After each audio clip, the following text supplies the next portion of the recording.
Good morning, everyone. Jim Clark here at the Synchronicity Sanctuary. Oh, pardon me, I'm going to take these off. I don't need them anymore. I was just meditating for a while. Here at the sanctuary to share with you another contemplation. A contemplation that I used many years ago and have used it again in preparation for this live stream because of the experiences it helped to generate in my own evolving awareness. And in the hopes that you too might find this contemplation useful for your evolution, for the growth of your own awareness of the truth of who you are. In every way, every day, I am more than I have ever been. Be content with what you have. Rejoice in the way things are.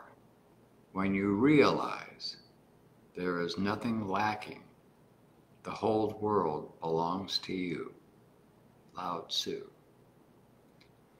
So, in every way, every day, I am being more than I have ever been.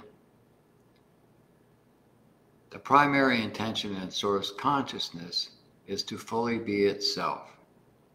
And to realize this intention, to actualize this intention, the source of creation creates what we call the creation game.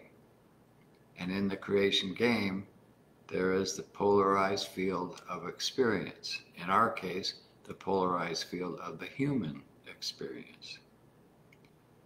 And between these polarities, there is a space. That space is the consciousness that created the polarities. It allows the polarities to coexist. First, it creates the positive polarity.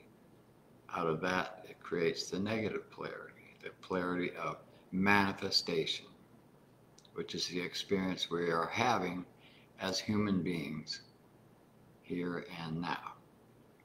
And yet, through the experience of being human, we are becoming more than we have ever been every day. We may not see it that way, we may not even experience it that way, but the truth is that is exactly what is happening. That's why we're here. I remember in my journey, one of the catalysts in my own evolution began in relation to the concepts in religion. I remember when I was in Catholic school, I think it was the second grade, and I was in a catechism class, and I heard the words that I was guaranteed to go to heaven because I was baptized in the Catholic religion, but my friends would not have that choice because they weren't baptized. And when I heard those words, something erupted inside of myself, totally unexpected. But I found that I could not accept that belief. It was just too much for me. I had no idea where it came from. Certainly wasn't educated prior to that moment in some other belief system, like a holistic belief system that I am engaged in now. But nonetheless, there was something I couldn't accept, and it created this conflict within myself, a conflict that was directly related to my immediate experience of being in this environment, this Catholic environment that espoused such a belief. So it caused me to start questioning. And that's what I mean by it was a catalyst to my own evolution. Oh, it may have seemed like a negative experience or a traumatic thing at the moment. But in truth, it was a great gift because it caused me to start questioning. I questioned myself, I questioned the church, I questioned everything. I said, well, I asked myself, where can I find something that I can accept in relationship to the belief in God. And of course, being young and everything, the literal question that I just shared sort of left my awareness, and I got busy being who I was at the time.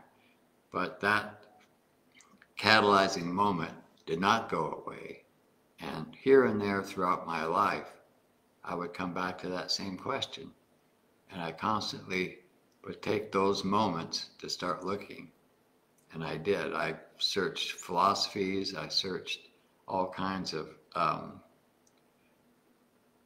different ideas about what was real and what was not real to try to resolve that conflict.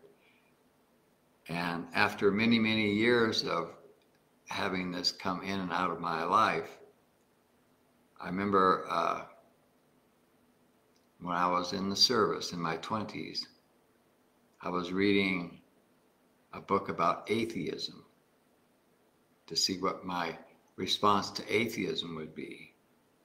And it was always the same. It was that after all the reading, after all the studying, and the mental focus, the conceptual focus on this subject, the answer was only one thing, always. I did not know. I didn't know the answer. And so I came to the conclusion at that time when I was in the service that, well, I guess that's just the way things are because I don't know. And that was a huge gift to me because when you realize that you don't know, the possibility of all possibilities is open. You're not locked into a belief system where you negate and shut out the possibilities that you're not even aware of, what might come to you. This is also a signpost of where my feet are, or were at that time, in my own evolution. Of course, I didn't see it that way, but I noticed that it didn't seem like a lot of other people were asking that kind of a question. So I see now that the difficulties I experienced around trying to figure out who I was and what life was the mechanism of evolution in the human game. As long as I had that drive to try to resolve a question that was very basic to just simply being, I was more aware and more conscious in my evolution than many other people around me who had no consideration of this. So think about this for just a moment. How many people ask themselves where they came from? How many people ask themselves if they can remember who they were before birth? We all know we came from our mothers, but what about before that? Did we just come out of nothing? You know, it's these kind of very basic, very down-to-earth considerations that we lose because we're so immersed in the mental dimension of our experience, the conceptual realities of the conceptual virtual realities that we engage in our life. The first virtual reality, of course, is our name, our relationship to our family, our relationship to other human beings, the experience of being separate, to being an individual separate from all other individuals, playing with concepts, rejecting some, accepting others, and growing in some ways through this, but being locked into a firm belief that we know who we are, be it our name, our education, our status in life, and so forth and so on. We're sold. We believe this to the extent that we shut everything out. But even then, in every way, every day, we become more than we have ever been, because the primary intention in consciousness, in source consciousness, is to fully be itself. And in order to fully be itself, it has to first pretend that it's not itself, so that it can then rediscover itself. And in that experience, it can celebrate itself. The awakening experience, at least the one I had, was a huge celebration. It was probably one of the most intense, joyous moments that I had ever experienced. And that was a big part of that fulfillment, to fully be itself. In that moment, I was fully being source consciousness, even if I didn't realize that's what I was being. That's what was happening. Simultaneous to that, there was me in my cage, in my identification with my name, my sex, my body, my mind, my relationships, and so forth and so on. And all the judgments that come with that kind of identification. There's the right and the wrong, the good and the bad. And how do you resolve belief systems in a loving God when there is so much in the world that is evil, that is not loving, that is not life affirmative? And the answer, of course, is contained in the quotation from Lao-Tzu. Be content with what you have. Rejoice in the way things are. It is as it is, because it is. It is one source consciousness in the creation game, evolving itself to celebrate itself, to fully be what it is. And being source consciousness and having no limitation, there's no limit to what it can experience, how it can experience itself. So the creation game that we are playing as human in this moment is a game of coming into life having no clue, no user manual, nothing to guide us whatsoever, other than the people in our lives, our parents, our siblings, our peers, our teachers, who are just as clueless for the most part as we are. And so the game is that you keep playing with concept, you keep playing with illusion, only to find that there's no fulfillment in this. If you're fully involved in the game of accumulating material wealth and possessions and control in order to find some kind of fulfillment, invariably you're let down. Invariably it doesn't work. And invariably your efforts only depress you even more, because you realize that you spent your whole life trying to find something fulfilling. And yet, after spending most of your life, let's say you pursued money or you pursued power and you got it and you played with it, and then you're in your retirement age, but you're not any happier, you're no more fulfilled at that point in your life than you ever were before.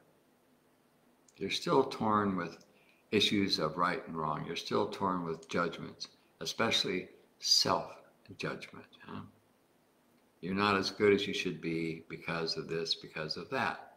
That's because you're identified with a form that you have no control over. In truth,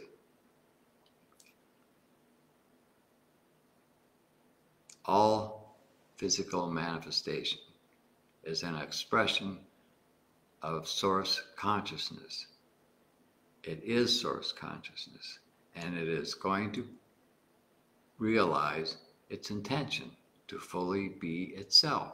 That's all that's happening. And the players in the game are not real. This is the ultimate lesson that we learn through our own evolving consciousness. And when we do learn that, this is what Lao-Tzu's saying was pointing to. Be content with what you have. You have everything because you are consciousness. There is no separation. It's all just a game, it's a show. And until you get to that point in your evolution where you have realized the experience, not believe in it, and it's not conceptual, it goes beyond conception, then you start to experience fulfillment. And when you start to experience fulfillment, then you can rejoice in the way things are. Certainly, it's not to say that you should be rejoicing the fact that there is some very strong negative experiences, suffering in the world. But the suffering in the world is what is driving the evolution. It's driving each individual in their own way to find something more than what they have found before. And eventually it will lead them to the truth of who they are. And the truth of who they are can never suffer. The truth of who they are cannot die. The truth of who they are cannot be born. The truth always is, and it simply is. So be content with what you have. Rejoice in the way things are, because it simply is. And that's what I wanted to share with you today. The contemplation that I have used, the experiences that I have generated within myself, living a lifestyle where meditation and contemplation was a primary focus. So I bid you goodbye for now. I will be back again next Monday to share another contemplation with you. And until then, I wish you well, and I hope with every part of my being that in every way, every day, you will realize that you are being more than you have ever been. Thank you.